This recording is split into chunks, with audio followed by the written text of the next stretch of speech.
तो चलिए दोस्तों शुरू करते हैं आज के क्वेश्चन आंसर सेशन को of the Hindu newspaper and Indian express newspaper.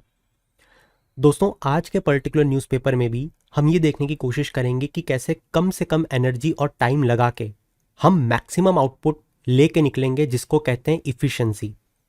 हम हमारे कॉम्पिटिटर को सिर्फ और सिर्फ एक ही तरीके से बीट कर सकते हैं, और वो है उससे कम टाइम में उससे ज़्यादा चीज़ें प्री और मेंस पर्सपेक्टिव से सेग्रीगेट करके अपने नोट्स मेक करके आगे बढ़ जाए।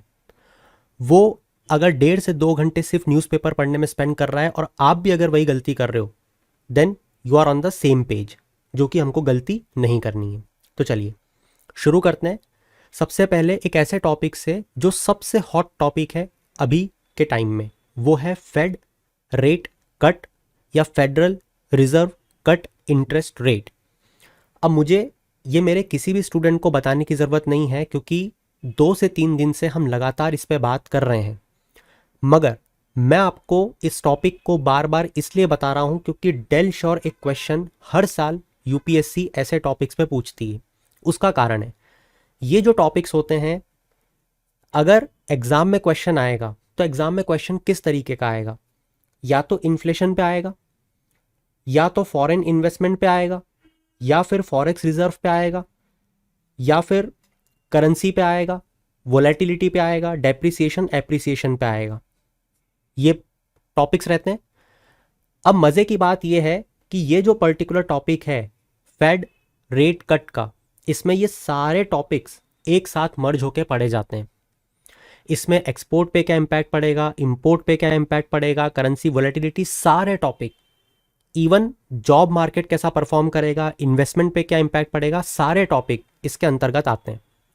इसीलिए मैं लगातार आपको बार बार इस टॉपिक पे प्रेशराइज कर रहा हूँ from the last 3 to 4 days. मैंने आप लोगों के साथ कुछ यूट्यूब शॉर्ट्स भी शेयर किए हैं, और 2025 के प्रीलिम्स में भी बिल्कुल जैसे 2024 के पेपर के बाद मैं आपके सामने प्रकट हुआ था, मैं 2025 में भी प्रकट होऊंगा और बताऊंगा कि इस 3 शॉर्ट में से आपसे एक क्वेश्चन प्रीलिम्स का बन जाएगा।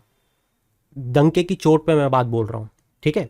खैर चलो चलते हैं हमारे नेक्स्ट टॉपिक पे और बात करते हैं द हिंदू न्यूज़पेपर के एक आर्टिकल पे।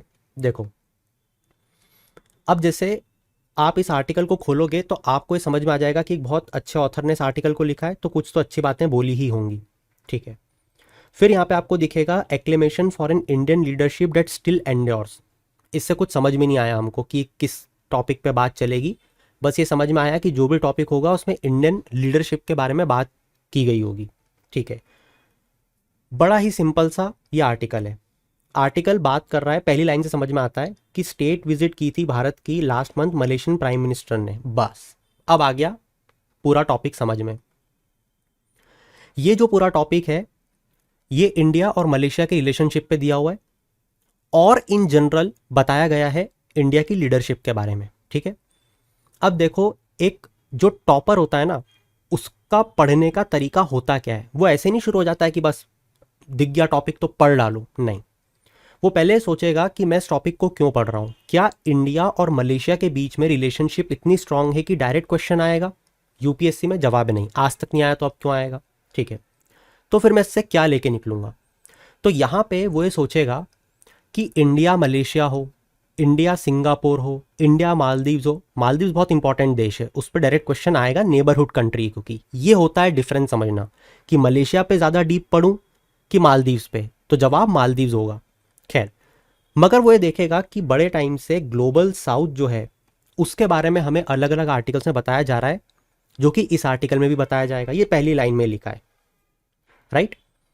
फिर वो सोचेगा कि लेट सपोजिटली इंडिया और मलेशिया पे एक मेंस में क्वेश्चन आ गया, मान लेते हैं, और मुझे उस चीज़ के बारे में नहीं पता क्योंकि मैं उसको छोड़ के जाऊंगा, मैं सारी चीज़ों तो पढ़ नहीं जा सकता। बट हाँ, मैं अपने आंसर में कौन कौन सी चीज़ों को मेंशन करूंगा जिससे इंडिया और मलेशिया कनेक्ट होता है। तो वो ये सोचेगा कि क्या मैं कल्चर बुद्धिज़्म को इससे कनेक्ट कर सकता हूँ। वो सोचेगा मैं इंडियन ओशन रीजन को इससे कनेक्ट कर सकता हूँ। वो सोचेगा क्या मैं सागर इनिशिएटिव से इसको कनेक्ट कर सकता हूँ। तो वो इन सारे मुद्दों पे पहले सोच लेगा आर्टिकल पढ़ने से पहले कि मैं एग्ज़ाम में कौन सी चीज़ों को मेंशन करूँगा, ठीक है। बस अब वो आगे बढ़ेगा धीरे से कि अब देखते हैं आर्टिकल क्या बोल रहा है। तो उसे पता चलेगा कि आर्टिकल में बहुत सारी बातों का बखान किया गया है। Global south is not meant to exclude global north, कि ग्लोबल साउथ का मतलब ये नहीं कि हम ग्लोबल नॉर्थ को छोड़ रहे हैं। फिर यहाँ पे इंडिया का जो एक्सीलेंट परफॉर्मेंस था G20 में, फिर वो याद करेगा कि एक मिनट, यहाँ पे G20 का इतना बखान क्यों कर रहे हैं, क्योंकि पास्ट ईयर में भारत के पास प्रेसिडेंटशिप थी। इसका मतलब क्या मुझे G20 के बारे में पूरी इंफॉर्मेशन पता है कि भारत की प्रेसिडेंसी में ऐसी कौन कौन सी चीज़ें हुई G20 में जो लिखने लायक हैं और जो प्रीलिम्स में पूछी जाएंगी? जवाब है हाँ। तो ये मैं पढ़ूंगा जाके, ये स्टैटिक टॉपिक है, ठीक है। अब कुछ लोग बोलेंगे करंट अफेयर्स है, बट जैसा भी आप समझना चाहो, वैसे तो करंट ही है, बट स्टैटिक ही हो गया, अभी ये पुराना हो गया तो, है ना। खैर, फिर यहाँ पे देखो, जब वो आगे पढ़ेगा स्टूडेंट, तो उसका नज़रिया क्या होना चाहिए। अब वो एक एक शब्द पे नहीं रुकेगा, इस पूरे आर्टिकल को एक होलसम मैनर में सिर्फ 5 मिनट में उसे पढ़ना है, उससे ज़्यादा नहीं। उससे ज़्यादा है तो टाइम वेस्ट है। वो देखो यहाँ पे क्या देखेगा, वो देखेगा कि हाई प्रेज और कौन कौन सी चीज़ें लिखी हैं जो मुझे नहीं पता है। वो देखेगा कुछ इस्लामिज्म कमिटमेंट लिखा है, इंक्लूसिज्म मुद्दे की बात नहीं है। नेहरू जी के बारे में लिखा है, हाँ। फिर वो संघ परिवार के बारे में, ये भी हमारे लिए इंपॉर्टेंट नहीं है। Nehru's reputation abroad has not been tarnished, BJP Sangh फलाना का मतलब नहीं है। फिर वो विवेकानंद जी के बारे में हमें बता रहा है कि चीफ डिसिपल थे रामाकृष्ण, ये तो पता होना चाहिए हमको अगर हम यूपीएससी की प्रिपरेशन कर रहे हैं तो। फिर गांधी जी के बहुत इंपॉर्टेंट कोट की hate the sin not the sinner, है ना, पाप से नफरत करो, पापी से नहीं, ठीक है। फिर यहाँ पे वो बता रहा है in a world fraught with challenges uncertainty, पूरे वर्ल्ड में आ रही है, तो जो हमारे फाउंडिंग फादर्स की लीगेसी है, ये हम इस टाइम का टेस्टामेंट है, हमें उनको फॉलो करना चाहिए। A tryst with destiny speech, when the whole world sleep India will awake, सबने सुनी हुई है, तो ये नेहरू जी ने बोली थी, ठीक है भैया। तो बेसिकली इनका ये बखान कर रहे हैं कि गांधी जी, नेहरू जी, स्वामी विवेकानंद जी ने जो इंडिया मलेशिया की रिलेशनशिप है, इंडिया रेनेसा है, उसको रिसर्जेंस करने में मदद करी, बस। बाकी चीज़ खत्म हो गई, ठीक है।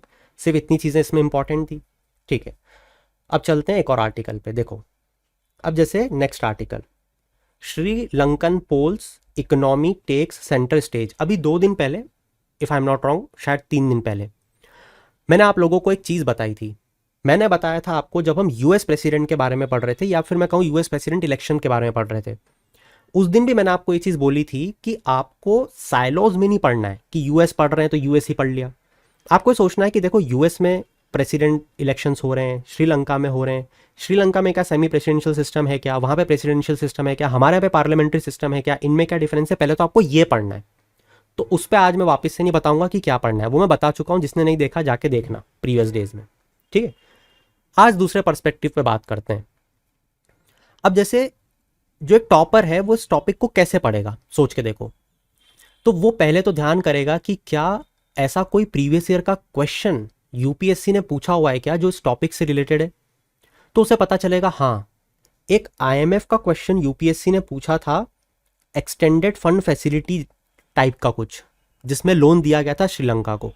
हाँ, तो क्वेश्चन तो पूछा हुआ है, तो उसकी सोच डेवलप हो गई कि अच्छा, मेरे को इस तरीके से प्रीलिम्स का क्वेश्चन यहाँ पे पढ़ना है। मेंस का भी मैंने आपको बताया, प्रेसिडेंट इलेक्शन वाला डिफरेंस, वो पढ़ना है।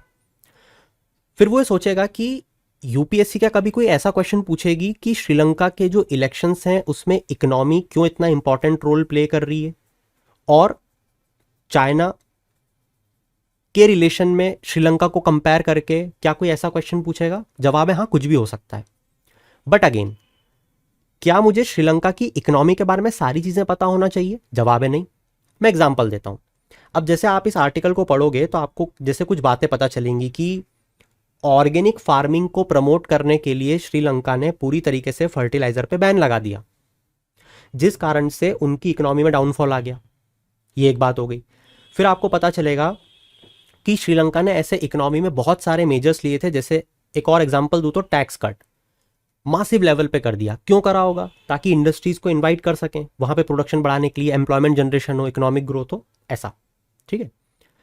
मगर वहां पे इन्फ्लेशन बहुत ज़्यादा बढ़ गया, मनी सप्लाई बढ़ने के कारण बहुत सारी चीज़ें हुई, ठीक है। अब क्या ये चीज़ें मुझे पता होंगी तो मैं इन चीज़ों को याद रख पाऊंगा क्या एग्जाम तक? क्योंकि एक स्टूडेंट ये बोलेगा कि हाँ, मैं ऐसा कोट कर दूंगा जाके कि इंडिया को श्रीलंका से सबक लेना चाहिए, हमको ऐसे डिसीजन नहीं ले। अरे हम लेते भी नहीं ऐसे डिसीजन, ठीक है। हमारी जो इकोनॉमी है वो एक वेल फ्लरिश्ड इकोनॉमी है, हम ऐसे फुद्दू से डिसीजन ना लेते हैं ना लेंगे, तो ये सीखने वाली बात नहीं है पहली चीज़, ठीक है। हाँ, आप यहाँ पे इस चीज़ को ज़रूर ध्यान रख सकते हो, जैसे भारत ने जो लाइन ऑफ क्रेडिट में आई थिंक $4 बिलियन का जो लोन दिया, इसको आप इसलिए याद रख सकते हो कि अगर इंडिया श्रीलंका के आप किसी टॉपिक पे आंसर लिख रहे हो तो आप इस चीज़ को मेंशन कर सकते हो, that how India help to Sri Lanka, how IMF help to Sri Lanka. Also, you can quote the example of India when way back in 1991, India has suffered from balance of payment crisis. How IMF helped us. इस तरीके से आप comparison कर सकते हो. बस ये चीज़ें पढ़ने वाली नहीं होती हैं कि उन्होंने ऑर्गेनिक फार्मिंग में क्या करा, फर्टिलाइजर बैन करा, हमको मतलब ही नहीं है. समझ रहे हो. चलो अब देखते हैं एक बार आर्टिकल में कि वो ये आर्टिकल में क्या बोल रहा है. देखो वहां पे भी वो बोल रहा है प्रेसिडेंशियल इलेक्शन, तो यूएस के और श्रीलंका के प्रेसिडेंशियल इलेक्शन एक जैसे होते हैं क्या, ये हमको पता करना चाहिए. ठीक है. फिर देखो वो बोल रहा है कि अब डिपार्चर देखने को मिल रहा है श्रीलंका के इलेक्शंस में. पहले जो इलेक्शंस लड़े जाते थे वो लड़े जाते थे कि टेररिज्म को खत्म किया जाएगा, मगर अब और गुड गवर्नेंस को दिया जाएगा या नेशनल सिक्योरिटी पे, मगर अब किस पे लड़ा जाएगा, इकोनॉमिक पॉलिसी पे, क्योंकि जो ज्वलनशील मुद्दा होता है देश का उसी पे लड़ा जाता है.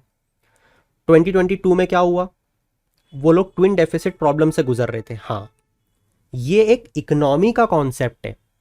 तो आप लोग चैट सेक्शन में बताओ कि ये ट्विन डेफिसिट प्रॉब्लम क्या होती है. अगर आपने इंडियन इकोनॉमी मेरे साथ पढ़ी है तो आपको ये चीज़ पता होनी चाहिए, या फिर जहां से भी आपने पढ़ी है. ट्विन डेफिसिट का मतलब आपको पता होना चाहिए कि कौन से दो अकाउंट की बात चल रही है. क्लियर. खैर, फिर देखो यहाँ पे कुछ राजनेताओं के नाम लिए जा रहे हैं, जैसे गोटाबाया राजपक्सा. हाँ, आपको कुछ बेसिक चीज़ें पता होनी चाहिए श्रीलंका के बारे में कि भैया गोटाबाया राजपक्सा कौन था, फिर महिंदा राजपक्सा कौन था, रनिल विक्रमसिंघे कौन है. ये बातें आपको इसलिए पता होनी चाहिए ताकि आप चीज़ों को समझ पाओ. सारे नेता के बारे में नहीं पढ़ना है कि सारे एमपीज का नाम रट मारा, मेजर 4 लोग. ठीक है.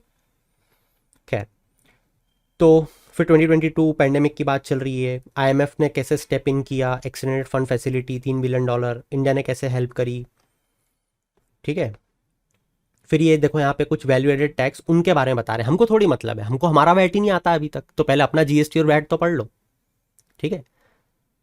फिर श्रीलंका का क्या स्टेटस है डेट का, हमको ये नहीं पढ़ना है. पहले ये तो पता कर लो कि भारत का पब्लिक डेट कितना है. मेजॉरिटी ऑफ द स्टूडेंट को यही नहीं पता होगा. हमको पहले इन चीज़ों पे अपनी कमांड करनी है. ये रिडंडेंट टॉपिक है. ठीक है, कि उनका कितना डेट है, ऐसा वैसा कोई मतलब का नहीं है. फिर वो कैसे रिस्ट्रक्चर करने वाले हैं, देखो उनका स्टेट का रेवेन्यू बताया हुआ है. ये सब हमको नहीं पढ़ना है, टोटली रिडंडेंट चीज़ है. ठीक है. हम उनका बजट और उनका पब्लिक फाइनेंस थोड़ी पढ़ेंगे, अपना ही नहीं पढ़ पाते हैं. फिर अब इन्फ्लेशन के बारे में बताया हुआ है, ये भी कोई काम की चीज़ नहीं है. ठीक है. ये मैं आपको इसलिए बता रहा हूँ काम की चीज़ नहीं है क्योंकि बहुत सारे स्टूडेंट्स इससे स्ट्रगल करते हैं. वो समझ नहीं पाते हैं कि अब ये पूरा आर्टिकल है तो उसको 5 मिनट में कैसे पढ़ा जाएगा. मैं आपको इसलिए इन चीज़ों को सिखा रहा हूँ. ठीक है. मैं तो फटाफट दोनों में बता के आगे निकल भी सकता था. खैर, देखते हैं नेक्स्ट आर्टिकल को. अब देखो ये आर्टिकल आपको क्या लग रहा है, बच्चे कुच्चों पे आंसर लिखना है क्या, पड़ेगा क्या यूपीएससी में. हाँ, लिखना पड़ेगा. ये एक सोशल इशू है. आप लोगों को अगर याद हो तो मेंस में प्रीवियस ईयर में क्वेश्चन पूछा गया था मोबाइल फोन्स और बच्चों से रिलेटेड, कि जो आज का मॉडर्न एरा है, जो बच्चे हैं वो सोशल मीडिया या मैं कहूँ ऐसे इंस्ट्रूमेंट्स की तरफ, गैजेट्स की तरफ बहुत ज़्यादा एंगेज्ड हैं, जिससे उनकी मानसिक स्थिति बदल रही है. ऐसा क्वेश्चन आ सकता है. सोशल इशू है, आ चुका है. ठीक है. Of course I don't remember the exact question, मैं भूल गया हूँ अभी, बट क्वेश्चन आया हुआ है. ठीक है. अब इस पर्टिकुलर आसान से क्वेश्चन में अगर आप एक टॉपर की तरह लिखना चाहोगे तो आप क्या लिखोगे. आप सोचो पहले. क्या आप ऐसी चीज़ें लिखोगे कि हाँ माँ बाप बच्चों पे ध्यान नहीं देते हैं, या एक ट्रेंड नया आ चुका है, मतलब ऐसी जनरल बातें लिखोगे, उस पर नंबर नहीं मिलेंगे. नंबर किस पे मिलेंगे, देखो जनरल बातें तो लिखनी है मगर नंबर मिलेंगे किस पे. देखो नंबर मिलेंगे अगर आप लिखोगे digital personal data protection bill के बारे में जो हमारे देश में. ठीक है. अगर आप लिखोगे इनके पर्सनल डाटा के बारे में जो बच्चों का शेयर हो जाता है सोशल मीडिया प्लेटफॉर्म पे due to the mistake of parents, जो कि उस पर ध्यान नहीं देते. फिर ये एक ऐसी बिहेवियरल चीज़ है जो माँ बाप से बच्चों में जाती है, क्योंकि माँ बाप आजकल पूरी तरह फ़ोन में एंगेज्ड हैं तो बच्चे उनसे सीखते हैं. तो वहाँ पे आपको बिहेवियरल पैटर्न के बारे में लिखना है. ठीक है. बिल्कुल वैसे ही जैसे स्वच्छ भारत मिशन या ओपन डेफिकेशन फ्री जब हमको बनाना था, हमने हमने क्या किया था, हमने बिहेवियरल चेंजेस लेके आए थे हम। ठीक है, तो इनके बारे में आपको लिखना है। फिर टेक्निकल पॉइंट क्या होगा, आपको यहाँ पे लिखना है कि जिन प्लेटफॉर्म्स पे बच्चे एंगेज होते हैं, be it YouTube, be it Twitter, be it Facebook, उनकी क्या कोई रिस्पॉन्सिबिलिटी हमारे देश में तय है? जवाब अभी तक नहीं है, राइट। तो यहाँ पे क्या उनके लिए हम लोग गाइडलाइंस बनाना चाहिए? हाँ, बनाना चाहिए। ये अगर आपका फॉर्मेट रहेगा ना आंसर लिखने का, उसके बाद अगर आप 2-4 जनरल पॉइंट चिपका दोगे तो आपको नंबर मिलेंगे। अगर आप पूरा जनरलाइज्ड आंसर लिख दोगे तो आपको नंबर नहीं मिलेंगे। ठीक है, देखो, तो ये कुछ बातें आपको पता करनी चाहिए थी।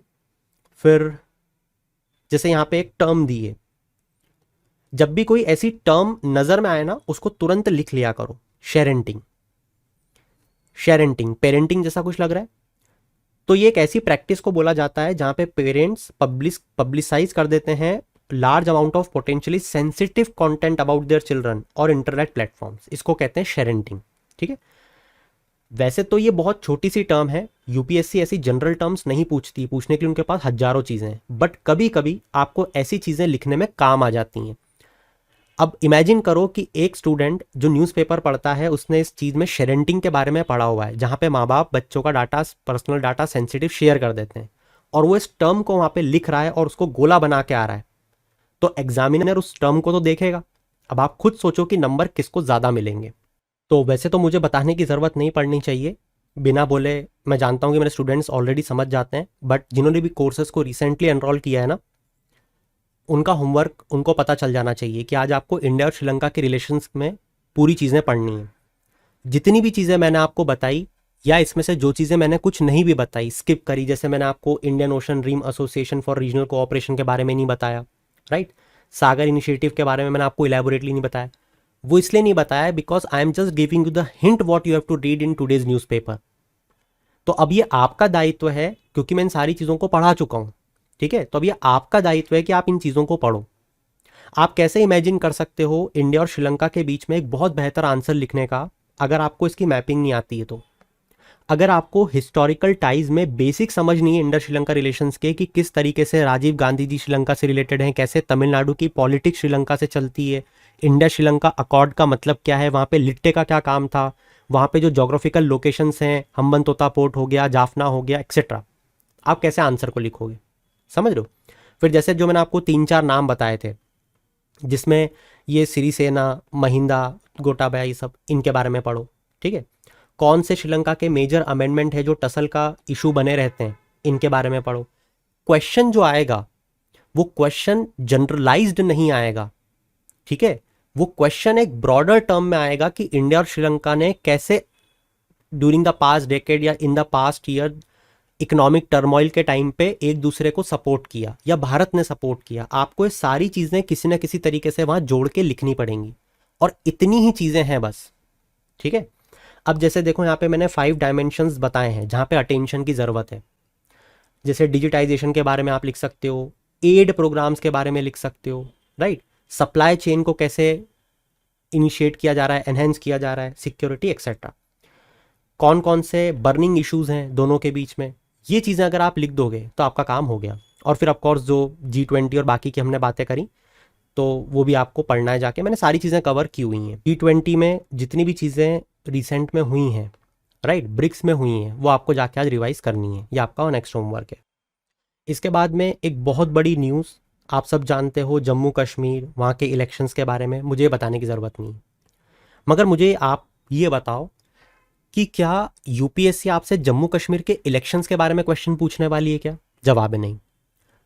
मगर क्या बार बार जहां पे आर्टिकल 370 का जिक्र हो रहा है, जम्मू कश्मीर मतलब आर्टिकल 370, इलेक्शंस मतलब आर्टिकल 370 या एब्रोगेशन ऑफ आर्टिकल 370, तो मुझे आप ये बताओ कि आर्टिकल 370 से जो जुड़े मुद्दे हैं, क्या उस पर यूपीएससी क्वेश्चन पूछेगी? जवाब है हाँ। आगे बढ़ने के पहले, जैसे कि आप में से बहुत से लोग मुझसे ये पूछते हैं कि अगर हमें आपके साथ मिल के प्रिपेयर करना है राउंड द ईयर, जिस तरीके से आप पढ़ाते हो, हमें वो पढ़ाने का तरीका बहुत अच्छा लगता है, हमें बताओ कि हम आपसे कैसे जुड़ सकते हैं, कैसे हम इस स्ट्रैटेजी को फॉलो करके अपने कॉम्पिटिटर से ज़्यादा इफ़िशेंटली पढ़ाई करेंगे, और कैसे कम टाइम में हम चीज़ों को सम अप करेंगे और कैसे हम डेली बेसिस पे अपने नोट्स बनाएंगे भी और उन्हें अपडेट भी करेंगे। ये एक प्रोसेस क्या है जो आप हमसे फॉलो करवाने की कोशिश कर रहे हो, तो उनको मैं 1 मिनट में जल्दी से इस पूरी प्रोसेस को समझा देता हूँ। देखो, ये जो पूरा खेल है, जितने भी आप माइंड मैप्स देख रहे हो या देखते हो, ये सारे एचडी माइंड मैप्स काम करते हैं as short notes for us, जिसे हम आखिरी टाइम के लिए डिजाइन करते हैं throughout the year daily basis पे। ये जो एचडी माइंड मैप है, जब हम हर टॉपिक का एक बार क्रिएट करते हैं, जो क्रिएट किया जाता है अलग अलग सोर्सेस से, जैसे अलग अलग newspaper, the Hindu, Indian Express, business standard, PIB and also some magazines. एक बार एक टॉपिक का जब माइंड मैप क्रिएट हो जाता है और वो माइंड मैप इस तरीके से बनाया जाता है जिससे प्री के सारे सवाल हम हल कर पाएं और मेंस का एक बहुत प्यारा मॉडल आंसर हम लोग लिख पाएं, बस हमारा काम खत्म हो जाता है।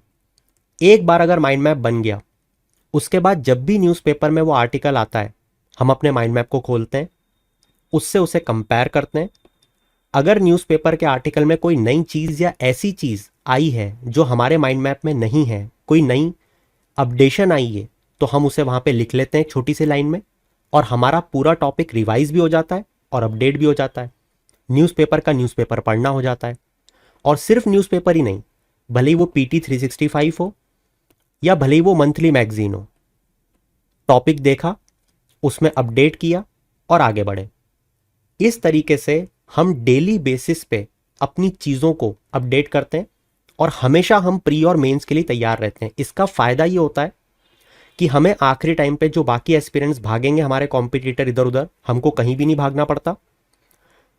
हम हर वक्त तैयार होते हैं एग्जाम को देने के लिए। तो ये जो स्मार्ट वर्क की स्ट्रेटेजी है, ये मैं आप लोगों के लिए मेहनत करके दे रहा हूँ, क्योंकि इसमें बहुत रिसर्च लगती है माइंड मैप्स को बनाने में, इसके इलेबोरेटिव वीडियोस डिलीवर करने में। आपका हार्डवर्क सिर्फ ये है कि आपको इन चीज़ों को फॉलो करना है। तो अब अगर आप इस चीज़ से जुड़ना चाहते हो तो मैं आपको सजेस्ट करूंगा www.buddhi-academy BUDDHIACADEMY academy.in पे जाके आप कोर्सेज को एनरोल कर सकते हो। अब इस पूरी चीज़ को जानने समझने के लिए, ये देखने के लिए कि ये चीज़ आपके लिए बनी है या नहीं, मैं आप सबको एक चीज़ सजेस्ट करूंगा, टेलीग्राम चैनल पे जाके देखो, जितने भी माइंड मैप्स हम लोगों ने बनाए हैं वो सब वहाँ पे अवेलेबल है। तो आप सब जाओ, टेलीग्राम चैनल को खोलो, वहाँ पे माइंड मैप्स को देखो। अगर आपको लगता है कि ये स्ट्रेटेजी आपके लिए बनी है, आप आपके कॉम्पिटिटर को बीट कर सकते हो स्ट्रेटेजी को फॉलो करके, then do enrol in both the courses, that is Indian economy and current affair. You will be benefited a lot. तो इस पे जो क्वेश्चंस आएंगे वो किस तरीके से आएंगे, देखो, या तो वो आपको मॉडर्न हिस्ट्री से कंपेयर करके क्वेश्चन पूछेंगे, जैसे महाराजा हरि सिंह, लॉर्ड माउंटबेटन और नेहरू जी। इस क्वेश्चन को कनेक्ट करेंगे वो पैरामाउंटेसी से, कि ये पैरामाउंटेसी का मतलब क्या होता है, ठीक है। और ये पैरामाउंटेसी कश्मीर के केस में आप सब जानते हो कैसे रिलेट करके क्वेश्चन पूछा जाएगा। या हो सकता है आपसे जो फेमस पॉलिटिकल लीडर्स हैं, जैसे कि जिन्ना उस समय के, जैसे कि शेख अब्दुल्ला, उसको कनेक्ट करके आपसे क्वेश्चन पूछा जाए। जो कबीलियों का हमला हुआ था, आप सबको कहानी पता है, राइट। अब मैं पूरी कहानी तो बता नहीं रहा हूं आपको। या हो सकता है वो किस तरीके से ये जो केस है कश्मीर का, वो यूनाइटेड नेशन लेके जाएगा, जो कि गलती बताई जाती है, या इंस्ट्रूमेंट ऑफ एक्सेशन जो साइन किया गया, या फिर ये आर्टिकल 370 लाने की क्या जरूरत पड़ी, ऐसा क्वेश्चन, या पॉलिटी का क्वेश्चन बना के कि इस आर्टिकल 370 को लाने के क्या क्या कारण थे, क्या हमें स्पेशल स्टेटस देना था, या फिर क्या शुरुआत से सिर्फ आर्टिकल 1 और आर्टिकल 370 जम्मू कश्मीर पे लग रहा है, मतलब उसी समय से कश्मीर भारत का पार्ट बन गया था, या फिर कौन कौन से सब्जेक्ट्स हमारे अंदर आ गए थे जम्मू कश्मीर के बिल्कुल शुरुआत से। ऐसे क्वेश्चन वो बना के पूछेंगे, ठीक है। फिर मेजॉरिटी ऑफ द स्टूडेंट ये बात नहीं जानते शायद, मैंने बार बार आपको ये कहा है, और अगर आप अभी भी उस मिस्टेक को कर रहे हो, then it's up to you. आप लोगों को एग्जैक्टली ये बात पता होनी चाहिए कि एब्रोगेशन ऑफ आर्टिकल 370 से भी ज़्यादा इंपॉर्टेंट अगर कोई आर्टिकल है तो वो है आर्टिकल 367। आर्टिकल 367 एक ऐसा आर्टिकल है जिसके बिना आर्टिकल 370 को एब्रोगेट किया ही नहीं जा सकता था। इसकी हेल्प से ही हर चीज की गई। जहां पे कॉन्स्टिट्यूएंट असेंबली का नाम बदला गया, आपसे अगर ये क्वेश्चन पूछा गया, mark my words, majority of the student will get failed in this particular question कि कॉन्स्टिट्यूएंट असेंबली जो थी, क्योंकि वो तो अब है ही नहीं, उसके बिना भी कैसे आर्टिकल 370 को बदल दिया गया, क्योंकि कॉन्स्टिट्यूएंट असेंबली को ही बदल दिया गया था जो कि आर्टिकल 367 के थ्रू बदला गया था। इसीलिए जरूरी है कि आप आर्टिकल 367 को पढ़ो, ठीक है, और समझो कि ये जो गोलमाल वाली चीज की गई वो कैसे की गई थी। ठीक है, इसमें मैंने आप लोगों के लिए, देखो वैसे तो मुझे बताने की जरूरत पड़नी नहीं चाहिए, आप सबको दिख ही रहा है, मैंने आप लोगों के लिए इसमें बहुत ज्यादा मेहनत की है। ठीक है, एक बहुत इलेबोरेटिव लेक्चर आपको आई थिंक 30-40 मिनट्स का मिला है, या जितने मिनट का है। एक एक nitty gritty with the help of ऐसे डायग्राम, ऐसे फ्लो चार्ट के थ्रू मैंने समझाया हुआ है। जिसने भी अभी तक नहीं देखा है उसको जाके देखो, आपको एक एक चीज हमेशा जीवन भर याद रहेगी। क्योंकि अगर इसको थ्योरेटिकल फॉर्मेट में पढ़ा देता तो स्टूडेंट को कभी वो चीज याद नहीं रहती, उस टाइम तो ऐसा लगेगा कि हो गया। एक बार अगर आप अच्छे से लेक्चर को देख लोगे तो उसके बाद आपको सिर्फ ये जो माइंड मैप मैंने आप लोगों के लिए डिजाइन किया है, जो कि आप देख सकते हो कितना कलरफुल और कितना सिस्टमेटिकली डिजाइन है, सिर्फ आपको इसको रिवाइज करना पड़ेगा, that's it. And it will hardly take 5 minutes to revise this particular topic. तो आप इसको करो, आज जाके कंप्लीट, ये आपका नेक्स्ट होमवर्क है। So that's it from my side for today's question answer session. Hope you like this, will meet you soon, then keep shining, have a good day.